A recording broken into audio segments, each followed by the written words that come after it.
আসসালামু আলাইকুম বন্ধুরা, ভিডিওটা যে দেখছেন আশা করি সবাই ভালো আছেন। দেখেন ঘূর্ণিঝড়ের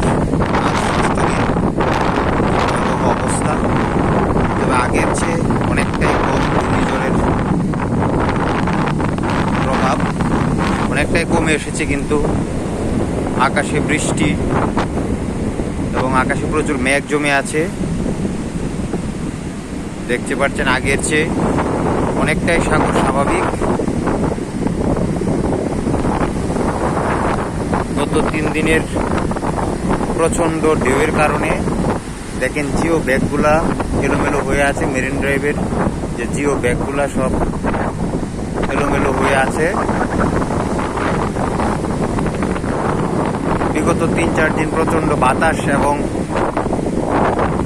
ঢেউ ছিল। এক একটা ঢেউ প্রায় 8 থেকে 10 ফুট উঁচু হয়ে তীরে এসেছে এবং বাতাসের বেগ ছিল ঘন্টায় 60 থেকে 80 কিলোমিটার বেগে বাতাস এসেছে। দেখেন প্রচণ্ড ঢেউয়ের কারণে জিও ব্যাগের বালি সরে যায়, একদম কি অবস্থা হয়ে আছে। মেরিন ড্রাইভে এরকম অনেক জায়গায় অনেক ক্ষয়ক্ষতি হয়েছে।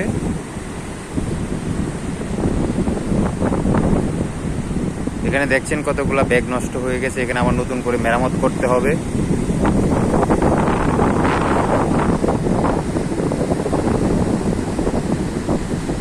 আগের তুলনায় বাতাস এবং ঢেউ স্বাভাবিক আছে।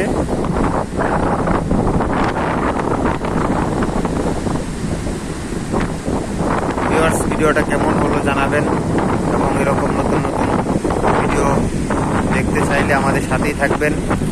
অন্যদের দেখার সুযোগ করে ভিডিওটা শেয়ার করে দিবেন। ভালো থাকবেন, সুস্থ থাকবেন। আবার দেখা হবে নতুন কোনো জায়গায় নতুন কোনো ভিডিও নিয়ে।